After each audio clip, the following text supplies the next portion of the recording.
I don't know if you'll agree with this decision. I'm interested to talk to you just a little bit about it Yeah, of course, keep going. because I had the chance to testify before Congress back in the winter with regard to the J5, J6 pipe bombing case. So I think I have more of a time-sensitive opportunity with a nonfiction book. So I've really kind of started working on that. I got about 20,000 words, and the working title is Under Oath. Oh, good. That's good. Yeah, and let's see, the subtitle, I just kind of have a working subtitle, if I can find it here real quick. Yeah, yeah. That's a great title though.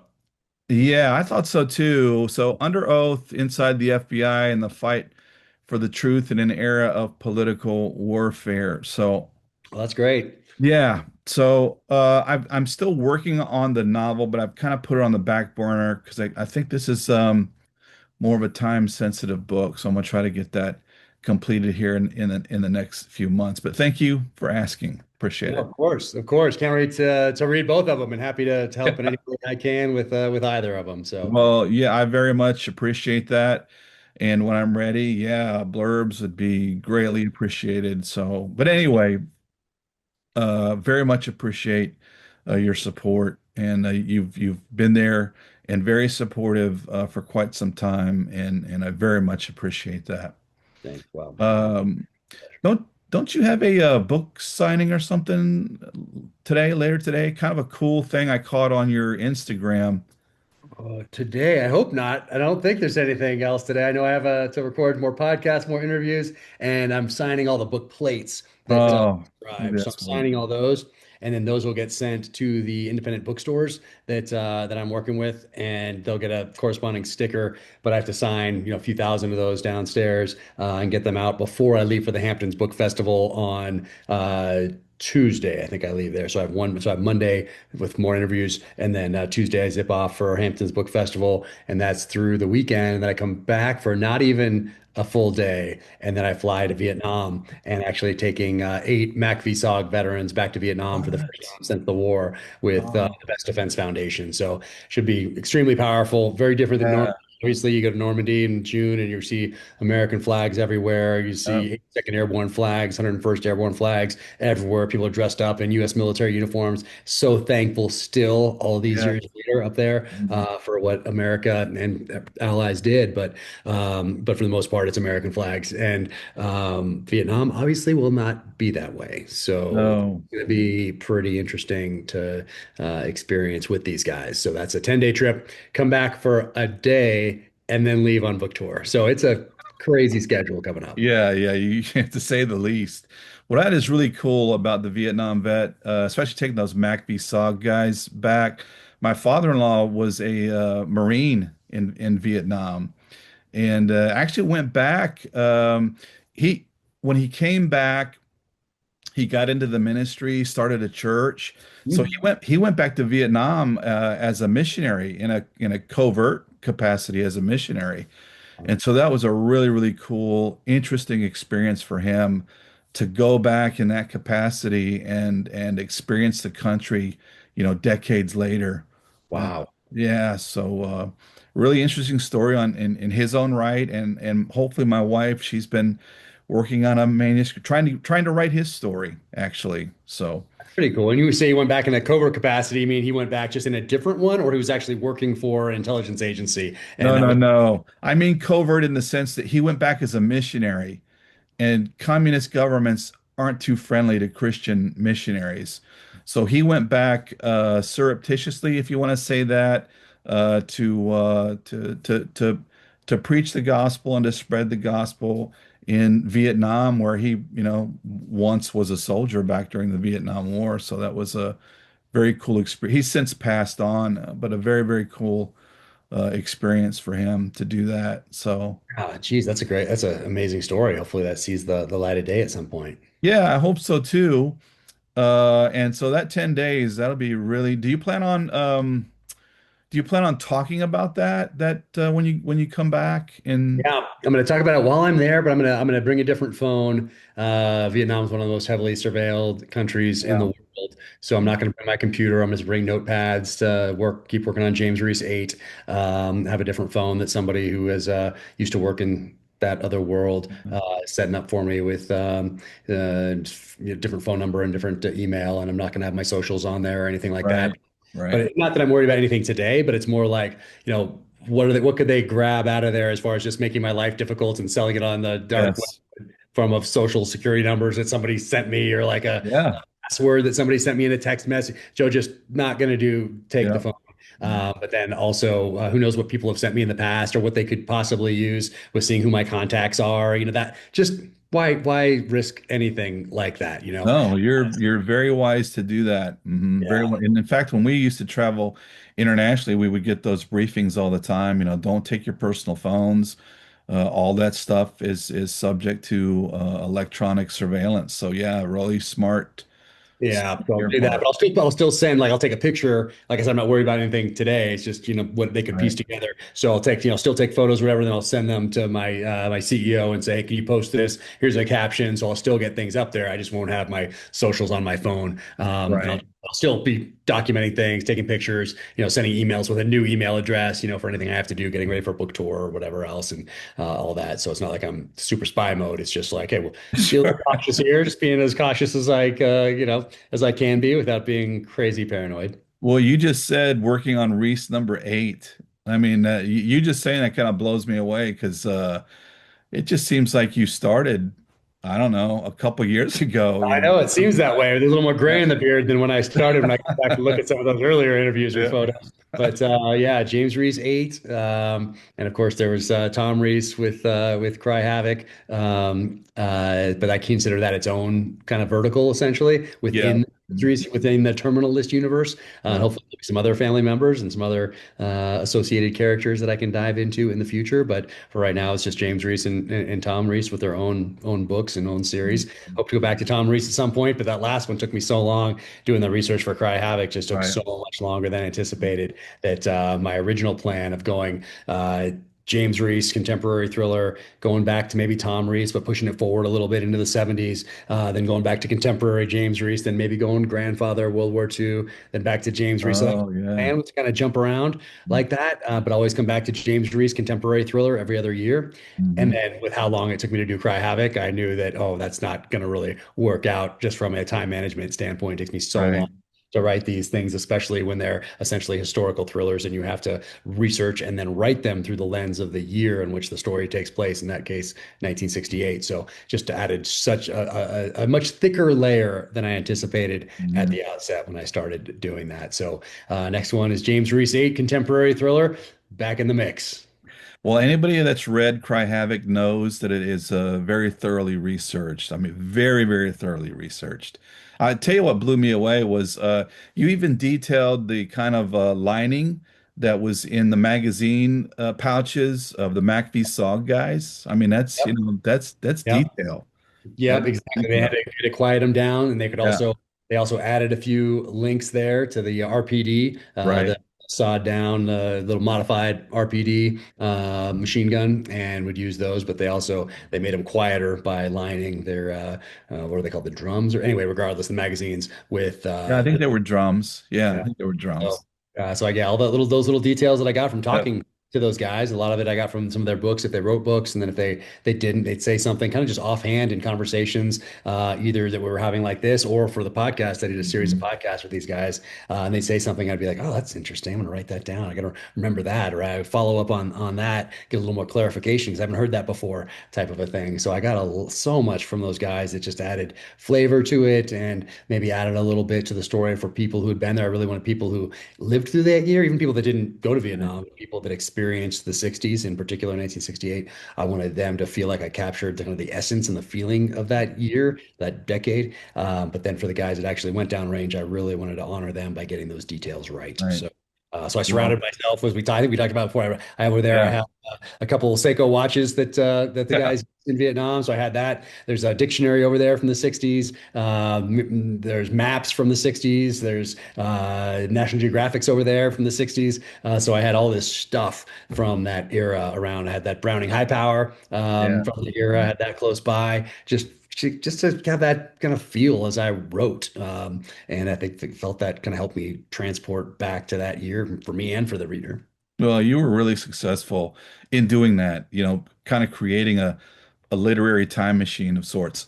That's it. I bought Plaster's book on the sniping craft, Yeah, yeah, like 20 years ago. yeah, yeah. You referenced stuff in there, and I was, from Plaster, and I'm like, oh man, that really takes me back. So, Yep.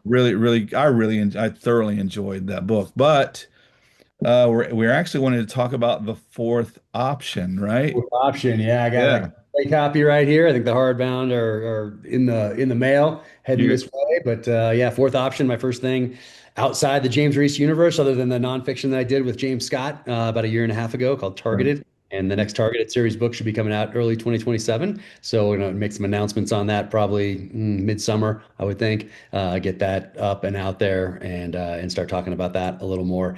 But this one's gonna be emotional too. Oh my goodness, this next one. So the Red Route 1983 was emotional. Talking to those guys who were digging through the yeah. rubble for their buddies with their bare hands and K-bar knives and crowbar or shovel if they could find it. But this next one's even, I mean, it's just heartbreaking. So Mhm. be coming out here soon. But yeah, fourth option was one of the ideas I had when I first sat down to think through what would be possible books as I was leaving the military. And I wrote down these 6, 7, 8, 9, 10 different one-page executive summaries on all these different ideas. Some became future books. I wanted to start with Savage Son was in that list, but I knew that the characters weren't developed to quite there yet to dive into the theme of that book, which is the dark side of man through the dynamic of hunter and hunted.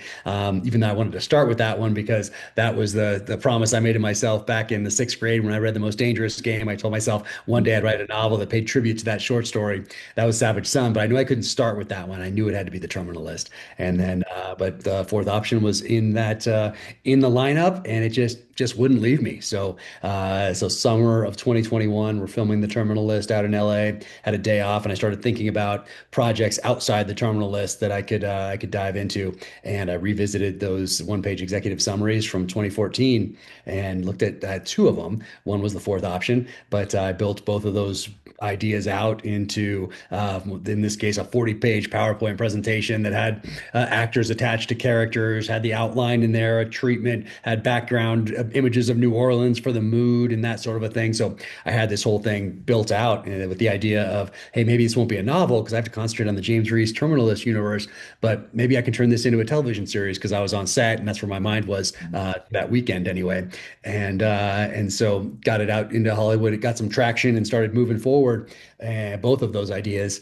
And then I saw how they morphed. So, for whatever reason, seeing my book morph into something on television doesn't bother me at all because I know that you're telling a story through a different medium. And I think about First Blood, and I think about how different the novel First Blood is, 1972, versus the early 80s movie with Sylvester Stallone. Both amazing, and I love them Yeah. both, but they're Mhm. very different. And so it doesn't bother me when I see the Terminal List change because in Hollywood, you have in a story that's told through a visual medium you have all sorts of constraints. You have time constraints, you have budgetary constraints, you have actor availability constraints, you have location constraints, you have ideas from executives that you have to be dealt with. You have all of those things, and that time limit of 45 minutes to an hour per episode, an arc through that episode, an overarching arc overall, 7 or 8 episodes, whatever it's going to be. That very different than a novel where you don't have any of that. You can do anything that you want without any constraints. And so it doesn't bother me when I saw the Terminal List change and when I see True Believer change, and that should be coming out later this year. I don't have an exact date yet for the second season of the Terminal List based on True Believer. But when I saw these treatments and these outlines and these initial ideas morph, I knew there wouldn't be a book that someone could go to see what was my best effort at the time. Like the Terminal List is my best effort at the time. True Believer, Savage. They're all my best, at best I could do at that time.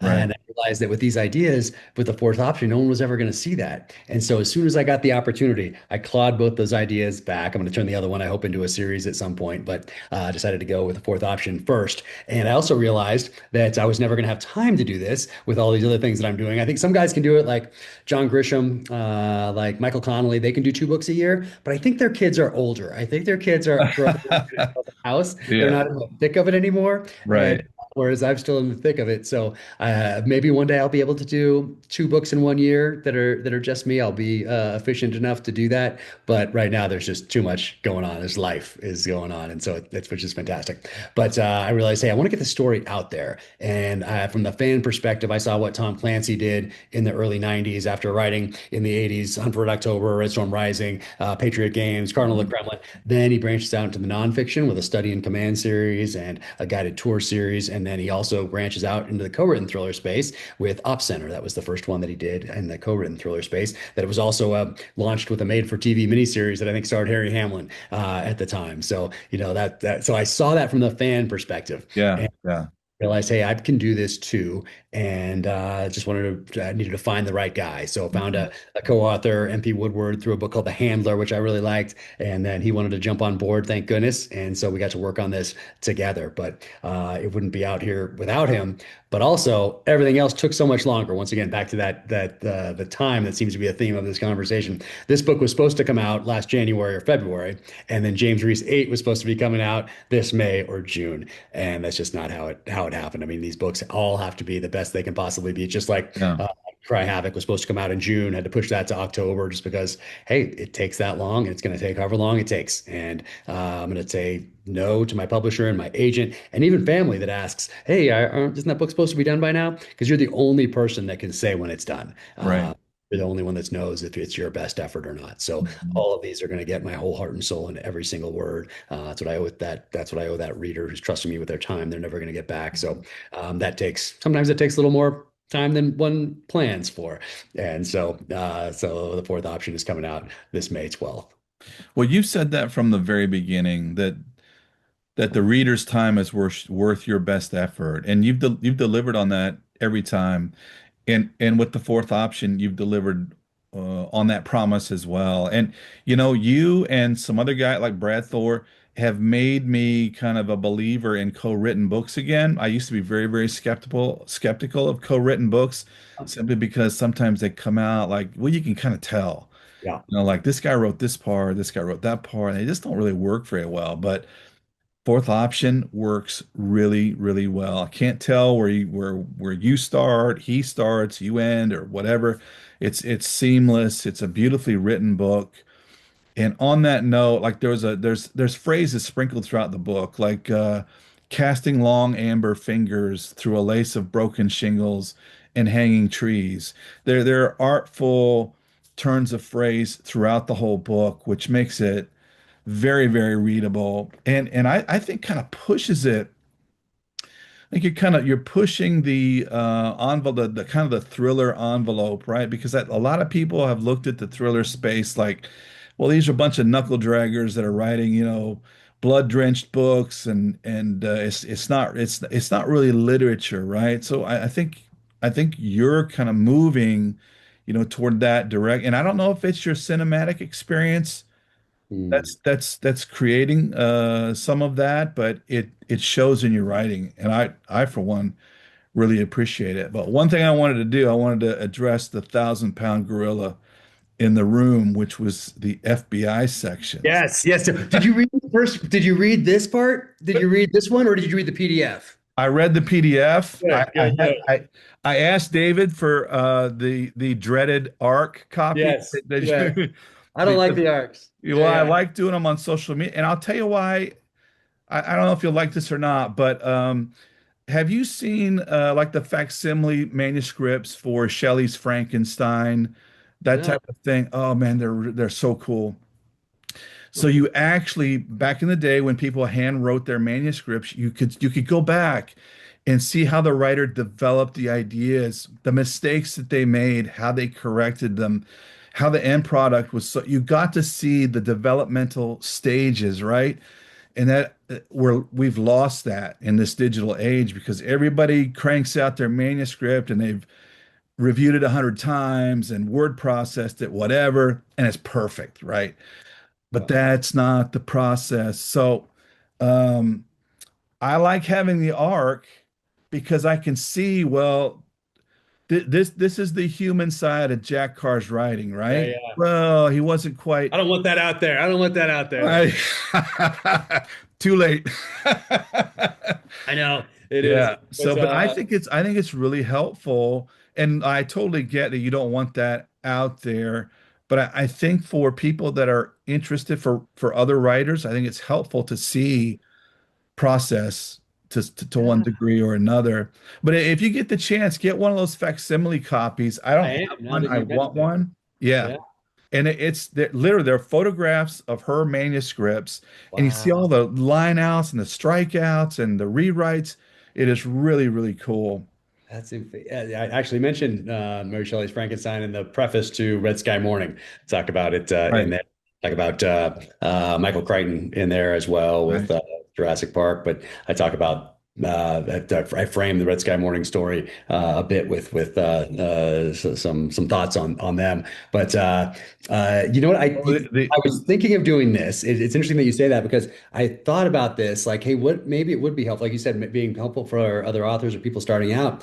I actually thought about this in two kind of separate verticals, but one with this, where I would publish a book that has my original like executive summary for the yeah. fourth option. Yeah. So in there with mistakes and all different character names, Yeah. in there.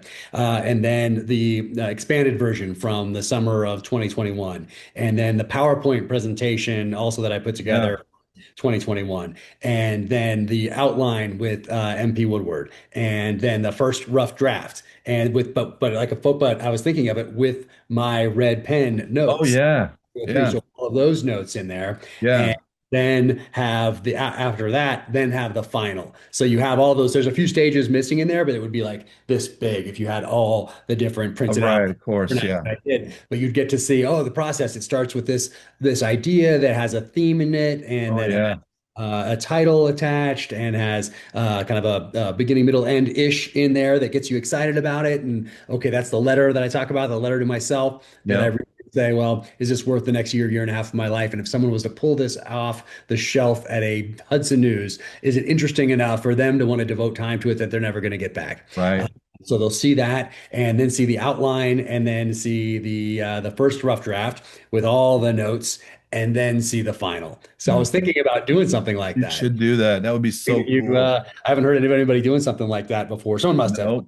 I haven't heard of anybody doing it. And then also doing it with the scripts because I'm getting the scripts bound. So I put on Oh, that the would be really cool too. yeah, I Yeah. think that'd be amazing. So I'm trying to go back and get like the original pitch for let's say Dark Wolf. So the pitch for Yeah. Dark Wolf, meaning the one that you deliver to the executives. So that in its like Word document type form, and then you get the right. If you get the thumbs up, then you get the writers' room together, and then each.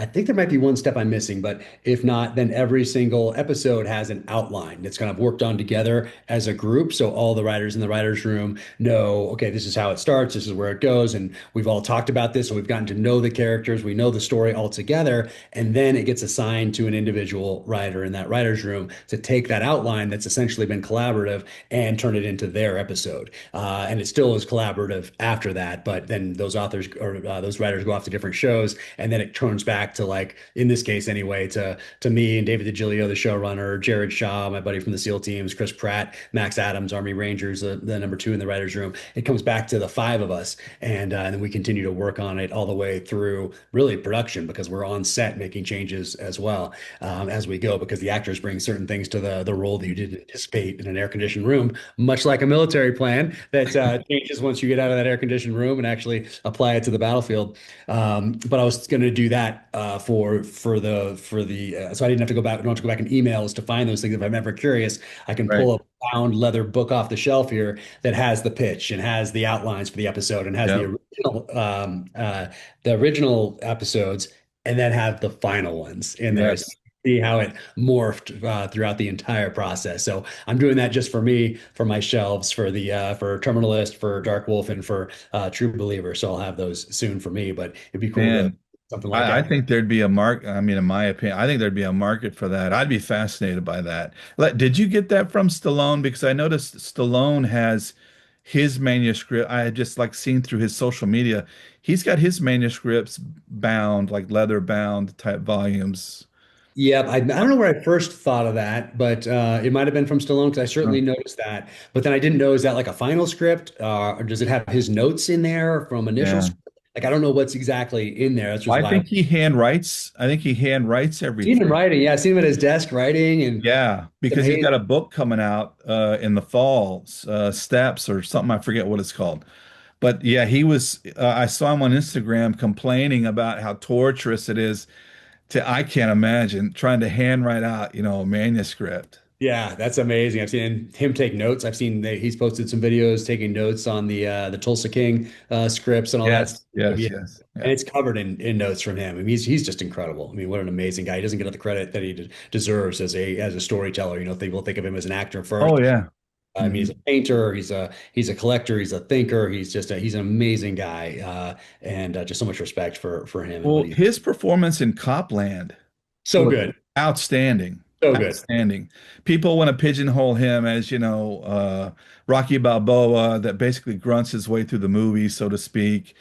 But in Copland, he really demonstrated his capabilities, so it was really I thought so impressive. too. So yeah, such a great guy. But I've seen so Chris Pratt does it, and he posted a picture of it actually not too long ago. He has his scripts, and I think he does it by year with colors of the leather on there. So, Oh, very cool. he does it, and so the same people that did his are doing mine. Very I cool. think I think I saw Leonardo DiCaprio has it too in an interview. He has all his scripts that are Uh, found in there. But when I saw those, like I said, I was curious. Well, is it the final script, or is it the first script, or is it both? I wonder how they yeah, do. right.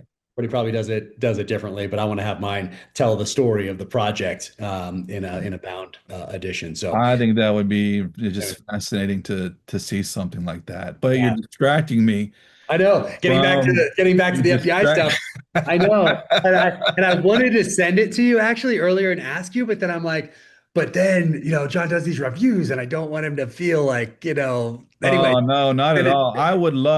It would be my privilege if you're working on a manuscript that's got bureau stuff in it. It'd be my privilege Oh, to thank you. to take a look at it and Okay, help you in any way I possibly can. okay, thank But you. I'll do you got the bureau stuff right. pretty And I close. kind of chuckled, especially when you made a point of delineating how bureau agents refer to their SACs. They're not called SACs, which the DEA calls them SACs. And I don't know how you say that with a straight face, Yeah, yeah, but that's how they do it. My only beef, yeah, yeah. What was it? you gave my boy an Apple Watch. I mean, I've got an Apple. I'm like, Ah. what is Carr Apple trying to Watch. What are you doing say wearing an here? Apple Watch? Come on. Come on. It's I want to differentiate him from Chris Walker. I want Chris Walker to be the analog guy who has the Yeah, yeah. like in bus camper, and he has the typewriter in there, and Right. so it's like a rolling library, and he has the old clock that he got from a dive off Algeria type of a thing, but he's an analog type of a guy, someone born out of time. Yeah. And to use that as a juxtaposition to the guy who ends up hunting him from the FBI, who is the family man who became a lawyer and or went to law school and is a guy in the bureau who's working his way up, doing all the right things to work his Right. way up the chain, and who's a constitutional scholar. Essentially, that was my in my head by having that framed constitution behind him in his office, and who's a data-driven guy who Mhm. hasn't had to shoot anyone in the line of duty. He builds his cases, that sort of a thing. He's proud of the fact that he's never had to shoot anybody because of the data that he uses to build these cases and how professional he is. So I really wanted to juxtapose them and have Chris Walker, a man born at a time, analog, an orphan. He happens to have a Mensa level IQ and have this battle raging in his head between the philosophers that he studied at NYU. So I wanted to really make these characters as different as I possibly could, Right. and then slowly bring them closer together to maybe a combined sense of what justice means that's different from when they started. So that was the intent behind the Apple Watch and the counting his steps and all that sort of thing, because that's not something Chris Walker's doing. Yeah. Well, I thought, well, at least he's not wearing a Breitling. because all the bad guys. Everybody would know he's bad then. You know, somebody Yeah. wears a Breitling. No, somebody has a Breitling on. Yep, Uh, that's right. That's right. Yep. Well, that's kind of the iconic FBI agent, right? The constitutionally driven person who takes their oath extremely seriously, right? And there's been a lot of controversy and debate over a lot of the things, especially the Biden era FBI and the things that happened during that particular time. So yeah, I was impressed with how you got those things correct in terms of how agents think. I'll go into more detail in that in my review for Town Hall. So your book drops on the 12th, so I'm hoping to have the review release on the 12th. So, Thank you. but yeah, but I'll go into more detail about that Oh, in appreciate the that. Appreciate that. Yeah, I did send it to my buddy John Dubin, who's an FBI agent, and he's out now. Dubin. John Dubin, and so he That was name sounds familiar. the former prosecutor from Chicago who went to the San Francisco field office, worked out there, and Okay. a great guy, dear friend. Do you know And so when did he retire?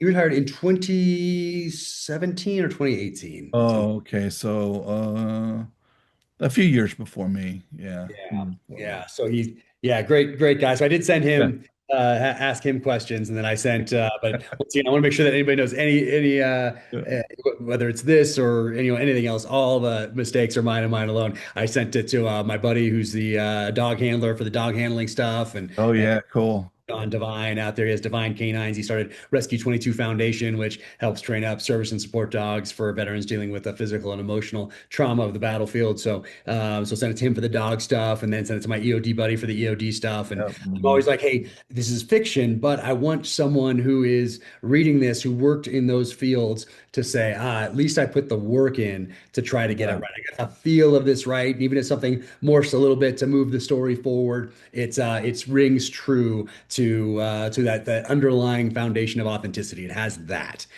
So I don't want to pull somebody out of the story with a mistake. Exactly. Some of that stuff is Exactly. tough. Some of the EOD stuff gets a little, and it's fun. And some of the EOD stuff, I don't want to be totally precise, like when you're building an IED. So Right. pretty close in a lot of the novels. But I always try to more make it a little bit. So I just don't want some kid blowing themselves up in the basement type thing, nor do Of I want course. Yeah. type of a deal. So I do more of that a tiny bit, but I do get pretty close because I want an EOD person to say, okay, this guy talked to somebody or he knows what he's doing.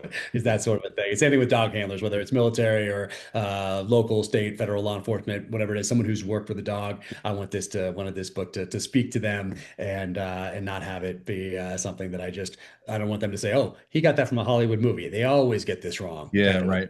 Uh, Hmm. so I wanted it to be everything has to have that underlying foundation of Hmm. authenticity in all that Hmm. I do. Well, that's important. Those details are important, and people will sometimes criticize, well, why do you go into such detail about a firearm or yada yada yada? Well, people that know you don't have those details in there, it pulls them out of the story, as you just mentioned.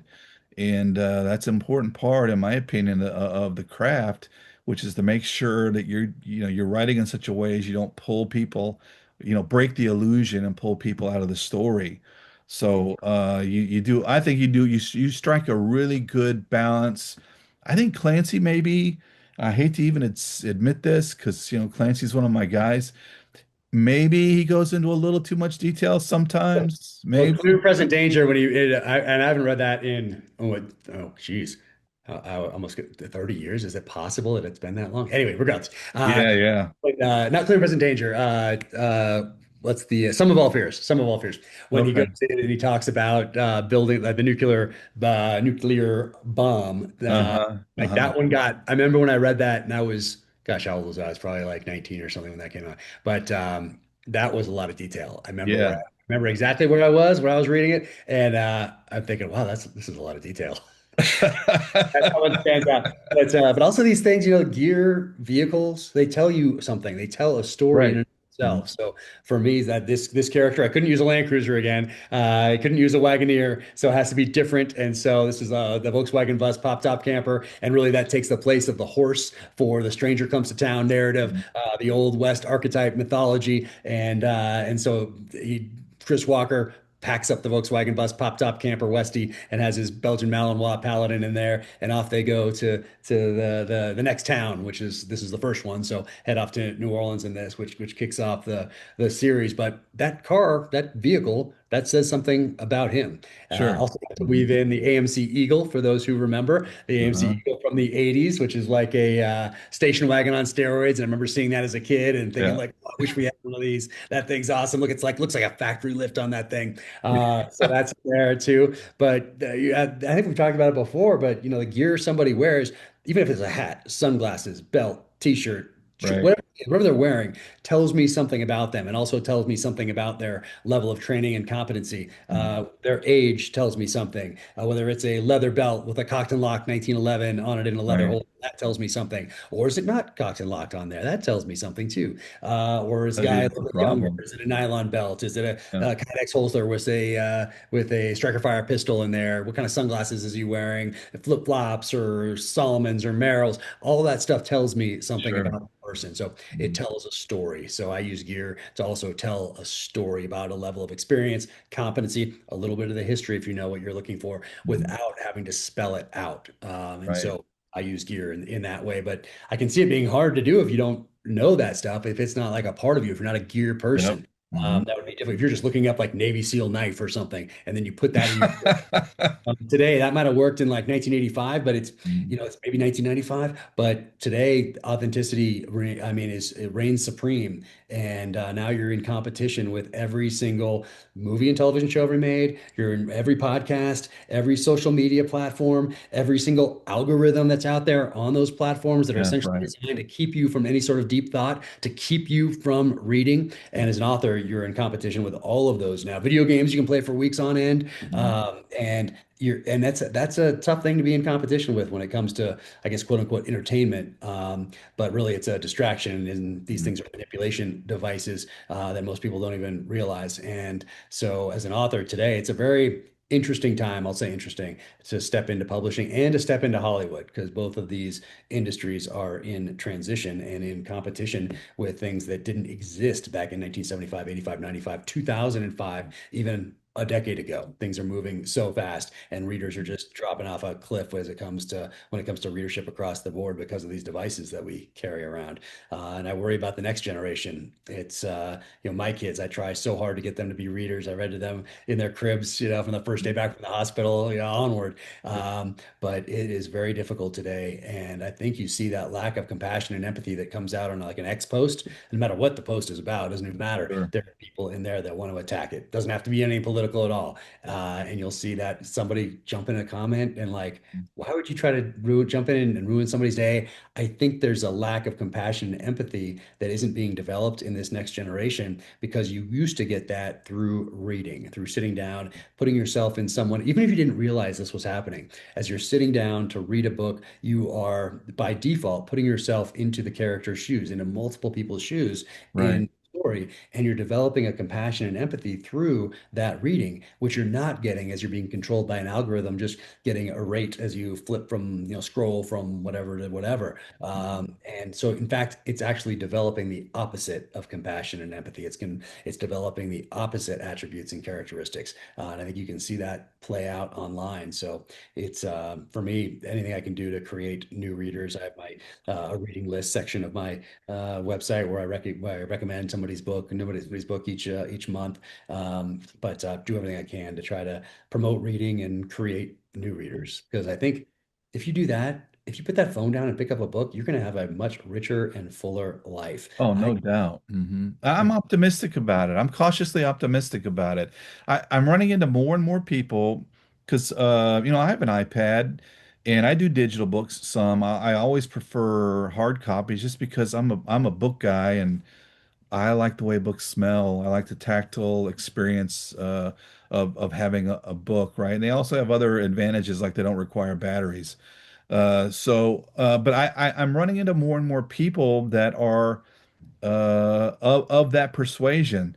They're like, nah, I don't really do digital books. I like real books. So I'm cautiously optimistic. I don't know what the data says in the publishing industry.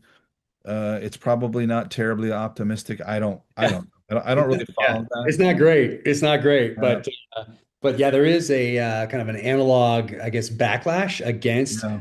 being controlled by these entities out of Silicon Valley that are just, manipulating you, and maybe even the companies are. They're just providing the platforms, and yeah, maybe their algorithm is to keep your eyeballs on there. But any tool can also be a weapon, and these things can be weapons, and are certainly being weaponized by foreign intelligence services and Oh yeah, political for sure. parties and For sure. influencers and whatever else. Yeah. But as long as you realize that and can use it as a tool yourself and can put it away, I think, and dive into the pages of a book, you'll be a much happier person right off the bat.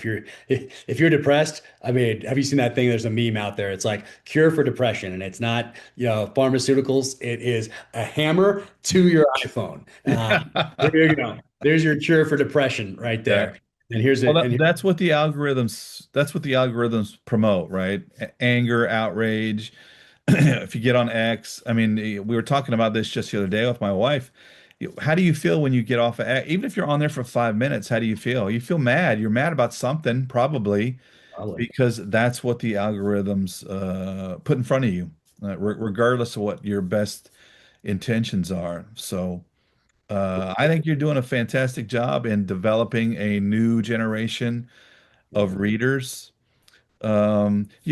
Interestingly, and I picked this up right in the first couple pages of your book. I noticed the copyright is by Tomahawk Creative, and that caught my eye because I was curious. Are you retaining the rights to your books now? Is that an yeah, indication? I've always had them. Maybe the name Oh, changed. you've always had that. Okay. Funding LLCs and umbrella corporations and all the rest of the stuff that I don't understand. Okay. But Okay. I have the books, but when you option it, or at least when I optioned the first ones to Hollywood, then you maintain control of the literary side of it. But Hollywood can essentially do anything Gotcha. they want with Gotcha. Okay. characters. So that's kind of how it is, or how it was when I first optioned. It might be different, a little different now. Might be in a little bit different position if I option the fourth option out Mhm. there, which I'm not in a rush to do. But we'll see. Well, I don't want to monopolize your time this afternoon, but I love the setting. New Orleans. I was in New Orleans right after Katrina. We got deployed there as Miami SWAT. And I don't know if you remember, I'm just going to do a shout out for my buddy Hilton Yam. He was at one of your book signings. He showed you a photograph of him on a bridge in New Orleans. And I was actually behind the guy that was taking that No picture. way. Yeah. And That's funny. he does a lot of work on government models, real pistolero, and but anyway, spent 2 weeks in New Orleans, so I'm familiar with a lot of the things that you're talking about. Of course, when I was there, it was pretty much a complete disaster. I mean, it was dystopian. It was bizarre. You kind of had to be there to believe it, so to speak. I mean, a major metropolitan area, no power, no water, I mean like The Walking Dead just without the zombies. It was an experience. So love the That setting and your like you were talking about the van, the VW van. I'm like, man, that's the perfect choice for this guy. Really kind of has drawn me into the story and I really enjoy the character. Well, let me ask you one last question because I yeah. noticed you went into a lot of detail with um, one of the law enforcement characters in particular. Do you sketch out every character? Like, do you go through every character in your book? Whether he's he or she is major to the plot, minor to the plot. Do you do a detailed like character sketch, or do you kind of just write it as you go? I don't do a detailed character sketch because I don't know them yet. So I know their Mhm. name and I know their position, like so and so DEA agent, New Orleans, but that's it. And I know Right. that they're a good guy or a bad guy or kind of indifferent so I know that. But I get to know them when I put them in conversation with somebody else. So Mm, I don't mhm. know that the DEA guy has a hairy chest and his badge is around there. Like I don't know that any of those sort of characteristics yet. Those Yeah. come naturally. I don't know that he's a cigar smoker. I don't know that he's gonna put it out in a spoon because there's not any, but no one tells him to put it out because New Orleans is kind of like free and loose in that particular cafe. But still, there's no ashtrays because you're not allowed to smoke, but they don't really care. So he puts it out in the spoon to save it for the rest of it for later because the food comes or whatever it is. I don't know any of that stuff. I just Uh, know so and so is a DEA agent and it's in New Orleans. That's it. Same thing with the other novels. I know so and so is the head of the KGB or whatever it is. I just know their position and if they're a good guy, bad guy, or indifferent. But yeah, I don't know them because you have to talk to somebody to get to know them. So I haven't talked to them yet. So when I yeah. put in Mm. conversation with somebody, then I get to know them. So it's just like real life for me. So I love putting these characters in conversation with one another because that's where I get to know them. And that's really fun for me. So I really like doing that. Really, really interesting. Yeah. Because I've seen people talk about, well, I sketch out these characters and blah, blah, blah. And I'm going, well, I don't really know how you do that. I don't Because know. like you say, you don't know this. It's got to be a person to you, or it's not going to be convincing to the reader. So you don't know this person until you've written the Exactly. dialogue and the interactions and yeah. Yep, Mhm. I know so and so is at the CIA in this position, and this person's at the DEA in this position, this person's at the FBI in this position, and I know their names because, and sometimes they change because it's so crazy how the human brain works. But they can't sound similar, which is difficult with the Russian characters, not this book, but the other books. Yes, Uh, right. Hmm. Russian na last names are tough because they can't start the same, they can't end the same, they can't rhyme, like all of those things can't start with the same letter, like all of that stuff comes into play, and you'd be shocked at how much, even if you have it written out and you can see it, just for some reason, I get to near the end, I'm like, I cannot believe I have a name that has the same letter. I never noticed it until this second pass through. How did that possibly happen? Right, I take such care with this to try to, because if Ray Porter's reading it, that's why it can't sound the same. And then right, for the reader to look at it, it can't look the same. So those Russian right. last names are tough. But anyway, I know the name, I know their position, I know if they're a good guy or bad guy, but I don't know anything else about them. I know a rough age, I would guess. And sometimes that can morph if I have Uh, to turn that character. Sometimes I have to turn a character into two, and sometimes I have two that I have to turn into one.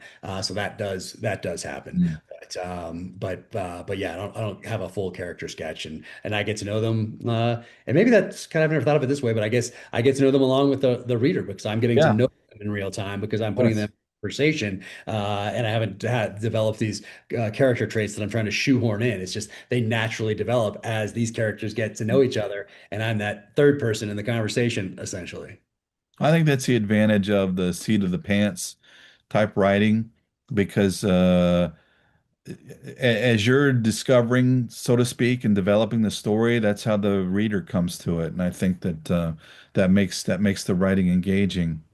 Yeah, I'm not a panther when it comes to plotting. Like I know exactly where I'm going. I Yeah. know how it Mhm. starts, how it ends. I know the things that I need to have in there, the beats I need in there. I know the action sequences I need to have in there. So I do start with that plan. I like to have a plan. I like to have a map. I like to know where I'm going. But when it comes to the characters, then that's something that I don't know. So I can discover that along with the reader. Well, fantastic job with this book. The fourth option. First option is the what? Diplomacy. Second option, overt military action. Third option, covert action. And now we have the fourth option. So really enjoyed it. One of I think I hate I don't mean I hope I don't offend. I think relate to this character more than I do James Reese, as a Oh, matter of fact. interesting. It's Yeah. interesting you say that because I want him to move from here more into someone who's more of an investigator, even though he doesn't Yeah, have yeah. a law Hmm. enforcement background. I want him to move into somebody who kind of has that as the more of that kind of a background, even though they don't come from it, but to develop into that kind of like in my mind, I'm thinking Equalizer of the 80s, you know. Yes. And that was what a cool show that was. So this guy Oh that yeah. comes from the intelligence world, but now he's in what was he in New York in that show, Yep. drove the old Mhm. Jaguar, old guy. I think he had a PPK. I think he had a Walther PPK. I'm not positive on that, but anyway, so I wanted him to be so he's more of an investigator, a private investigator type of a guy in that show, and so I want Chris Walker to become more of that, so to be more of a law enforcement type of a person or type of a personality or type of a mindset than an assassin type of a mindset or like, a special Right. operations type of a mindset. I want him to have those skills for when they come in, when he needs them, but I'd rather have him unraveling these conspiracies or like looking into cases or going a little bit further than maybe law enforcement went for whatever reason or something prosecution didn't work out on someone, and so now he's back into that, like that sort of a character, and he's coming to bring that justice to something that somehow slipped through the cracks of the system. But he's going to have more of that investigative mindset rather than the just like problem eliminator mindset, if that makes sense. So interesting that you said that. I really like that you said that. That's very Yeah, well, cool. good. Well, good. Well, I think anybody that's been in law enforcement, kind of has that secret wish that they were the fourth option, right? Because you've seen so much injustice, miscarriage of justice, how the system, doesn't always work. And well, how do you deal with that? I don't mean psychologically, emotionally. How do you deal with that? And I think that really appeals, that fourth option kind of idea really appeals to people who have been in that position. So yeah, I really like this character quite a bit. I like the fact that I like the dog. I like how you've written the dog into that. So I got two German Shepherds, so yeah, so I enjoy that aspect of it too. So. Nice. Hey, I appreciate you taking so much time Of with me course. this afternoon. It's always such a pleasure speaking with you. Great job on News Nation, by the way. Hopefully, Oh, thank you. yeah, I'm hopefully. not good at those. I'm not good at those. You're so good at it. Like soundbite media is not my thing. I like, much prefer this, because right now I could say, Oh, I hey, do too. you know what I said 10 minutes ago? I don't think that Yeah, came out. forget that. I didn't mean to say it. Yeah, I meant to say this. Like you can correct yourself. There's so much pressure on those, and I Yes, I feel it. know. You have 1 minute and 30 seconds, and you might get asked something that you weren't prepared for, or something Right, changes right before you go on, or you right, mix your metaphors when you're doing something, right. and it's there forever, and it's just the worst. So I'm not good at it, but they keep asking me back for some. No. See, you do the same thing I do, and I don't watch my I don't clips either. I can't do it. anymore Nope. because I get inside my own head. But I'm telling you, Jack, you did a good job on News Nation, and I will do the same thing. I'm like, that segment, that hit, that sucked. I should have said this, I should have said that, yada yada. But I'm telling you, you did a good job with it. Oh, and that reminds me too, because um, uh, shoot, his name just flew right out of my head. This is one of those moments. See, Uh, if we were on the soundbite, if we were on, 1 minute and 30 I'd be seconds, screwed. be like, yep. And Yeah, then you I'd be screwed. and then you're like, go, and you're like, oh, geez. It's just the worst. Um, Actually, Charlie Sheen. He Yeah. Oh, that. yeah. You got to talk to him as well. Yes, I did. So he mentioned that to me. He said, I don't look at my clips. I don't do I And from that point on, I'm like, you know what? He's absolutely right. Because you have the experience in your head, right? And you think, well, I did okay, or maybe you didn't think you did okay. So I just don't go, I don't bother going back to do that. In fact, my review of Cry Havoc, he read that. And so he's like, "Oh man, this is good." And so that's why he responded. And I got the chance to interview him and review his book, The Book of Sheen. So that was very, very cool. Isn't So that awesome? Yeah. thank you, I guess, for that too. Oh, fantastic. Oh, I love it. I love hearing that connection. Cause I had him on my podcast too. And I was on the Yeah, road for the last book. So I ran into a hotel room last second. I'm trying to get internet going and all I know. that. I saw. Oh Yeah, yeah, and he was so great. We had so much fun talking to each other, and he's a great guest. And then he just seems so honest and like for that leading that kind of life from an early age onward, where that's your only experience is Hollywood. yeah. To be like as logical and as cool as he is it's quite something. Well, and the guy, I think he has a high school diploma, right? He's got a high school level education. But he demonstrates his intelligence because I can tell the guy has read broadly and he writes well. So a good writer is often a good thinker. So really interesting story, of course. And I kind of likened it um, to Solomon's experience, where he sort of explored every aspect of pleasure and what that has to offer, and then toward the end, what the result of that is. So we had an interesting conversation about that, I thought. So anyway, that was a lot of fun to do. And your book drops May 12th, Yep. and it's a definite read for anybody that is a fan of your work. So great job on this book. You never Thank you. you never disappoint. Well, So appreciate that. And I'll get you that rough draft in the next one first yeah, because there'll be some FBI stuff in there for sure. I don't want to give too much away right now, but I know exactly where he's going. I know the city he's going to. I know why he's going there. yeah. The bad guys already, and I know the conflict that's going to kind of kick things off. And it's a legal, moral conflict Oh, cool.